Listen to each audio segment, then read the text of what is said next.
네, 밤새 코로나19 확진자가 334명이 또 확인되면서 국내 누적 환자는 1,500명을 넘어섰습니다. 대구에선 사망자도 한 명이 발생해서 코로나19로 인한 국내 사망자는 13명이 됐는데요. 네, 전문가와 함께 현재 상황에 대한 분석과 또 앞으로의 대책까지 짚어보겠습니다. 백순영 가톨릭 의대 교수 나오셨습니다. 네, 교수님 어서 오십시오. 안녕하십니까. 예. 자, 대체 언제쯤 진정될 것인가 이렇게 불안해하는 분들이 많은데 일단 지난달 20일 첫 확진자가 나오고 37일 만에 1,000명을 넘어섰습니다. 현재까지 이런 좀 속도 어떻게 좀 봐야 될까요? 예, 그러니까 지난 걸 돌아보면은 28번 환자가 나올 때까지만 해도 우리 방역만 안에서 발생했고 우리가 관리가 다 잘 되고 있었습니다. 그런데 그 다음에 29번, 30번 환자가 서울서 발생했을 때는 감염원은 우리가 확인을 못했고 감염원은 불명이지만 크게 퍼지지는 않고 됐습니다. 예, 그렇죠. 문제는 2월 18일 날 31번 환자가 확진된 이후로는 그렇지가 않았습니다. 네. 하루에 2배씩 계속 증가를 했거든요. 근데 오늘에 와서 보면은 9일 만에 50배가 된 것입니다. 31번에서 1,595명이 되었기 때문에 그렇죠. 50배 이 증가세인데 이것이 지금 뭐 우리가 기하급수적이라고 얘기하는데 그건 너무 과도한 얘기고요. 기하급수라는 것은 보통 이렇게 2배씩 올라가게 되면 산술적으로 올라간다고 하는데 산술적 증가라고 얘기는 하지만 이것이 커브로 그려보면 굉장히 급한 커브입니다. 이 커브가 어느 정도 선에서 이렇게 수평으로 가다가 떨어지는 게 감소하는 것이거든요. 근데 지금 상황은 이 정점을 아직도 찍지 못해서 물론 정점을 더 찍고 나서 이렇게 옆으로 가지만 그 이후에도 환자 수가 많아지기 때문에 전체 환자 수는 수평으로 간다 해도 환자 수는 증가합니다. 최대폭으로 갑니다. 가기는. 하지만 지금 제일 중요한 부분은 이 증가 추세. 이 추세가 언젠가가 멈춰줘야 되는데 지금은 멈추지 않은 상황이기 때문에 당분간 이 멈추는 변곡점이 중요한 시기가 되겠습니다. 중앙임상위원회에서 3월 20일이 이제 정점이 될 것이다 이런 분석을 내놨었잖아요. 이 부분은 3월 20일이면 이제 앞으로 한 달이 좀 안 되네요. 오늘이 7일인가요? 네. 그러니까 20일 이후에 정점이라는 의미는 아마 환자 수의 정점까지도 생각하신 것 같습니다. 일단 이 증가 추세가 꺾이기만 시작하면은 정점을 내고 그 다음에는 감소할 수가 있는 것이거든요. 왜 그러냐면은 지금 이 상황에서 보면은 환자 수는 굉장히 많이 폭발적으로 늘어나고 있기는 하지만 오늘도 격리 해제되시는 분들 보면은 뭐 열흘도 안 돼서 다들 퇴원하실 수가 있는 거거든요. 그러니까 그런 시기가 되면 우리 지금 이 환자 수라는 것은 큰 의미가 없는 수일 수도 있어요. 왜 그러냐면은 바로 퇴원하고 증상 없이 바로 진단만 빨리 한다면은 치료가 가능한데 이 진단을 놓치고 치료 시기를 놓치기 때문에 중증으로 많이 가는 것이거든요. 근데 이게 우리가 지금 생각해야 될 부분은 이렇게 많은 진단을 하기 때문에 환자가 많이 나오는 부분도 분명히 있는 것이죠. 뭐 이웃나라인 일본을 비교해 보면 일본은 진단의 세계 최고 수준인데도 불구하고 실제 진단 가능 숫자도 3,000건밖에 안 되고 실제로 하루에 몇 번 하지도 않습니다. 이 이유는 환자 수가 늘어나지 않습니다. 그렇게 하면은. 즉 병원에 찾아가도 자격이 안 된다고 그래서 거의 거부를 하고 또 만약에 사망을 했다고 치더라도 실제 그 검사를 안 하게 되면 그 사람은 폐렴으로 사망한 것이지 코로나19로 사망한 게 아닌 게 되거든요. 아마 이건 정치적인 이유로 올림픽을 하고 싶어서 이렇게 하는 것 같은데 근데 지금 중요한 것은 우리가 이걸 빨리 찾아내야 되기 때문에 대구 경북 지방에 어떻게 해서든지 확산되는 것을 막기 위해서 많은 숫자 하루에 뭐 거의 10,000건을 지금 하고 있고 더 늘린다고 그러는데 이것이 필요한 시기이죠. 그리고 잡아야 되죠. 한데 이게 지금 심각 단계로 올리고 이렇게 많은 환자 수가 나오다 보니까 이제 우리나라가 굉장히 위험한 나라로 부각되는 부분이 있어서 좀 안타깝습니다만은 이 방역 방침은 지금으로서는 적당하다고 봅니다. 지금 신종플루 때보다 2배 빠른 속도로 전파가 되고 있는데 이는 코로나19 같은 경우에는 초기 경증에도 심지어 무증상일 때 전염력이 더 높기 때문이라고 볼 수 있을까요? 경증일 때 더 높다는 얘기는 아니고요. 전염력이 더 높다. 물론 증상이 더 나타난다면 훨씬 더 높아지겠죠, 전파력은. 근데 우리가 예상했던 것과 달리 이 지금 초기에만 해도 우리 1월 20일 날 처음으로 중국인 환자가 발생하지 않았습니까? 그때만 해도 중국에서 나오는 무증상 감염이라든지 혹은 잠복기 중에 다른 사람을 감염시킬 수 있느냐 하는 거에 대해서 굉장히 회의적으로 봤었거든요. 근데 시간이 지나면 지날수록 우리나라에서도 그런 케이스가 많이 생기는 것으로 봐서 이것이 우리가 예상했던 것보다는 훨씬 더 전파력이 강한 바이러스다 하는 것을 알 수 있게 된 거죠, 지금 상황에서. 그러니까 자기도 모르는데 증상도 경증만 해도 거의 증상이 없는데 그 자연스럽게 사회생활하고 다른 사람 만나는데 감염이 된다는 얘기는 이것이 어떻게 방역에서 어떻게 할 수 없는 부분이 되기 때문에 굉장히 어렵죠. 방역 당국으로서는. 그렇다면 일반 감기와는 어떻게 구분을 할 수 있을까요? 그거 자체가 이제 구분이 안 되는데 네. 자기가 구분할 수 있는 부분은 지금 방역 당국에서 얘기하는 것처럼 처음에는 이틀 정도라고 그랬었는데 지금 3, 4일 정도 아프면은 예. 그다음에 가보라고 하는 이유가 보통 일반적으로 감기에 많이 걸리지 않습니까? 그리고 그렇죠. 뭐 여러 가지 감기약을 먹지만 감기약 먹는다고 감기 자체가 바이러스 자체가 억제되는 건 사실은 예. 아니거든요.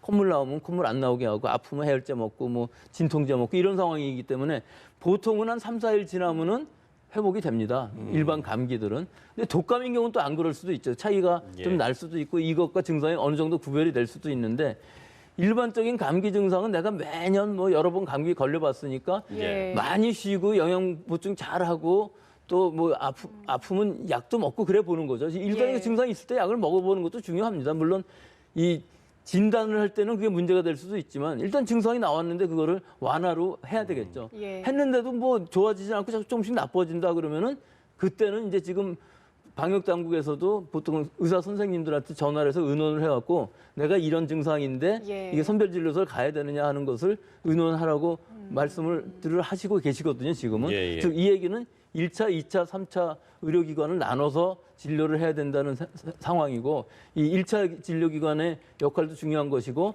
우리가 이걸 아무리 1차 진료기관이라고 해도 이 증상만으로는 구별을 할 수가 없기 때문에 그런 부분이 한 3, 4일 정도는 한번 지켜보고 모든 사람이 다 처음부터 예. 콧물 조금 났는데 열 조금 났는데 병원으로 다 달려간다 그러면 이게 병원 시스템이 지금 유지될 수가 없는 상황이기 그렇죠. 때문에 예, 그런 부분이 구별은 할 수 없지만 일단 의논을 해서 예. 전문가 선생님들이랑 의논을 해서 결정을 해서 지금은 진단도 많이 받을 수가 있거든요.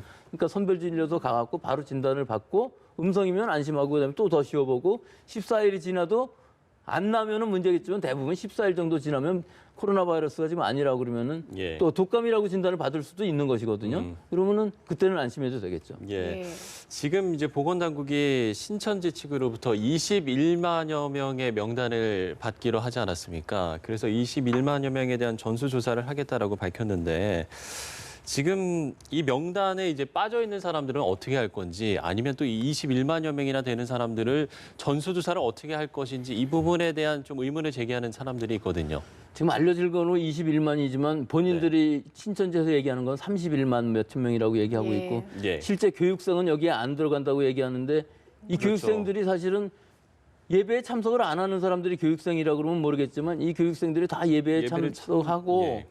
또 다른 교회에도 많이 은밀하게 들어가서 활동을 하고 있기 때문에 그 예, 부분이 예. 제일 큰 문제거든요. 근데 실제로 숫자를 21만 명이라고 한번 생각을 해보면은 이 사람들의 전수조사라는 것은 아마 열되는 거 정도는 전수조사를 할 수 있을지 몰라도 아. 물어보든지 문진이라고 그러거든요. 네네. 그렇게는 할 수 있을지 몰라도 실제로 어떤 진단을 하기에는 이 방법, 유전자 진단 방법 갖고는 곤란합니다. 아. 다른 진단 방법들이 많이 개발돼서 허가를 받는다면 있을 수는 있어요. 예, 예. 예를 들어서 신속 진단 키트라든지 이런 것들이 예. 사실 있거든요. 다른 아. 질병들 혹은 예, 임신 예. 진단 키트도 우리가 두 줄 보면 알 수 있지 않습니까? 예. 그렇죠. 그런 것들로 갖고 스크리닝은 할 수 있어요. 근데 아직 그 신속 사용 허가가 나질 않아서 개발들은 다 되어 있는데 그것은 이 방역 당국에서 평가를 하고 허가를 식약처에서 허가를 내줘야 되는 부분이기 때문에 그런 키트들을 개발해서 한다면 할 수 있지만 네. 지금 상황에서 이 유전자 증폭 진단으로는 그 숫자는 할 수는 없지만 여기서 이 숫자와 파악이 중요한 이유는 이분들이 과연 얼마나 그 대구의 신천지교회와 또 그 대남병원에 있는 그 청도라는 데 방문한 이력, 서로 간의 연결 관계 같은 것들은 접점 관계 같은 것들은 수사에 의해서 아마 찾을 수는 있을 것 같습니다. 그래서 네. 따라서 그런 부분들 혹은 열이 있고 증상이 있다 그러면 그런 사람들만 따로 골라서 어떤 진단을 한다든지 즉 고위험군을 만들어서 할 수는 있겠지만 아무리 생각해도 21만이라는 사람을 지금 대구에 있는 그 유증상자 예. 감기 증상 있는 사람만 해도 3만 뭐 다 합치면 한 3만 8천 명 정도 된다고 예, 하는데요. 예. 그 3만 8천 명만 있는 게 아니라 그 이외의 여기에도 전역에 걸쳐서 전국에 걸쳐서 진단을 해야 되는 수요가 굉장히 많기 예. 때문에 그렇죠. 실제로 지금 현재 이거 진단 여력만 갖고는 대구 전체만을 대구 경북 전체를 커버하기는 하는 것도 굉장히 좀 그거 자체가 예. 지금은 어려운 시기이기 때문에 지금은 아직은 21만 몇천 명의 전수조사 얘기는 서류상으로는 가능할 것 같습니다. 예, 지금 대구 같은 경우에는 병상이 부족해서 확진자 중 300명 넘게 집에서 자가격리를 하고 있다고 합니다. 어제 대구시장이 이재명 경기지사한테 도움을 청하기도 했는데요. 어떤 대책이 좀 강구돼야 될까요? 지금은 제일 중요한 것이 이 대구 경북 지역이 의료 공백 상태가 나타날 수밖에 없는 이유가 예. 그 병원 시설이라는 것은 한번 노출된 다음에 소독하고 방역하고 며칠이 지나면 사용을 할 수가 있지만 의료 인력이나 의료진이라는 것은 한번 노출이 된 다음에는 2주간을 지금 격리하는 상황이기 때문에 자가격리를 하고 있지 않습니까? 그렇죠. 따라서 따라서 의료 인력, 간호 인력 같은 병원의 인력이 굉장히 많이 모자라는 상황이죠. 예. 따라서 이 집중적인 지금 자원봉사 많이 받고 있지 않습니까? 그러니까 의사 선생님뿐만 아니라 이 간호 인력이라는 것이 엄청나게 많이 필요하고요. 또 한 가지는 이 임상병리사 자격을 가진 분들만 이 진단의 기계를 쓸 수가 있기 때문에 또 그분들도 숙련도가 어느 정도는 돼야만 이 정도 관리를 통과할 수 있거든요. 그러니까 그 1차, 2차, 3차 또 진단에 의한 이런 의료 전달 체계가 잘 유지가 되도록 하려면은 지금은 대구 경북 지역은 어느 정도 공백 상태가 있기 때문에 그거를 빠른 시간에 메워줘야만 중증 환자가 사망하는 것 또는 중증으로 가지 않게끔 바로 치료에 들어갈 수 있는 것 또 환자가 발견됐을 때 바로 격리시킬 수 있는 것 이게 어느 정도 공간이 있어야 되는데 지금 완전히 꽉 찬 상태이기 때문에 일단 경증이나 무증상인 사람들은 자가격리만 잘해도 격리가 되고 더 퍼져나가지는 않는 것이거든요.